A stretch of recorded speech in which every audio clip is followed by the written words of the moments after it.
Wait, hold that. It's Kasi Boom Bossy. Welcome to your next play, where we talk about games that I've played that I think other people would want to play, whether they be, or not play actually, whether they be indie AAA games. What I've played this week is Deliver Us Mars. I've played about 3 hours of it. Wanted to give you a little bit of how it's going so far, and then we'll do a wrap up when I do complete the game. That's going to hold me accountable for actually completing the games because the backlog is a mess. So I'd say one of the things that I like about the game is a bit like watching Westworld, where I'm like intrigued. I actually didn't know what to expect, so I thought it was going to be like a cozy game. It is not.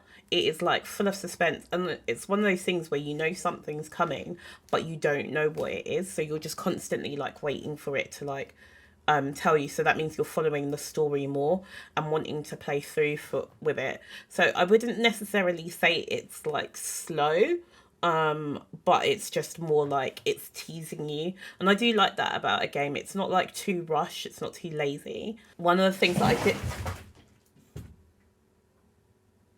one of the things that I did one of the things that I didn't like about it is literally like none of the characters I'm rooting for.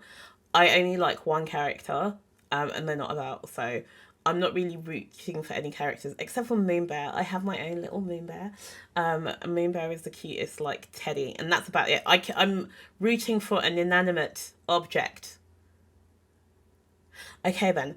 Also puzzles wise, this one I'm torn about whether this is a positive or a negative. Okay, one, I love a game with like some puzzles, but not too hard. But I think I'm making puzzles out of things that aren't puzzles, and I definitely feel like if a dev was watching me play that game, they would be very confused.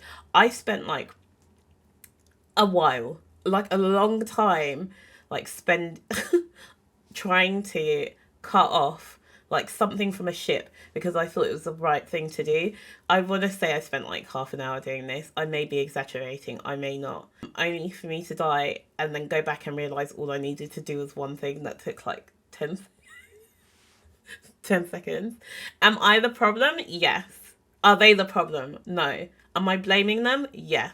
Thank you. So positive or negative, they're like fun puzzles. And there's some things that are like straightforward, and once you've got it, you're like, that was so simple. How did I not have it?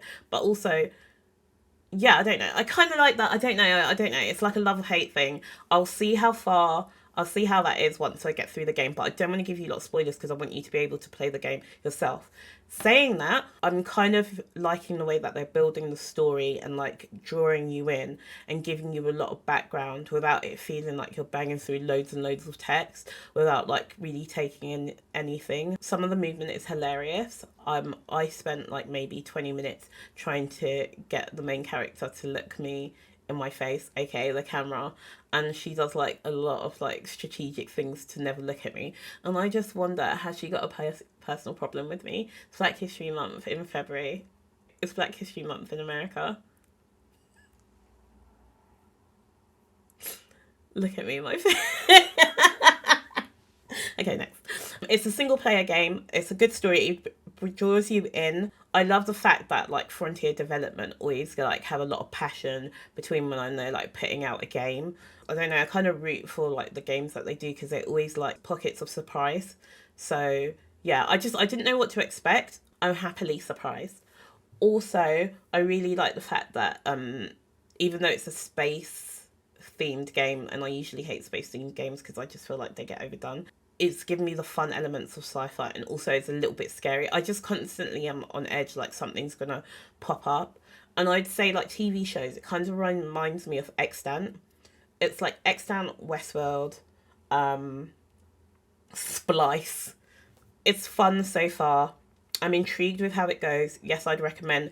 I would say this would be more of like a stream game.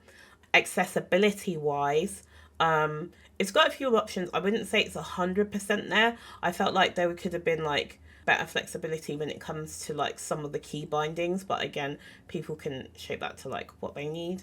So basically, Deliver Us Mars is a fun game that I feel like would get the community involved. It's actually a sequel to Deliver Us Moon, which I haven't played, and also didn't realise it was a sequel to because I'm a numpty. Do I feel like I'm missing out on anything by not doing that? No, but I'm going to do both. It didn't feel like I was missing anything, but one of my community shared that I would have, I'm always honest.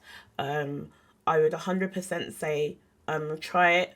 Also, some of the comments were like that the slowness is a little bit clunky. I think that works for me just because maybe I was in the mood for kind of getting embroiled in the story. But we'll see what it's like. We will also do a recap at the end of the game to let us know what we think of it. Let me know if there's any other games that you would like me to try. And yeah, see you soon.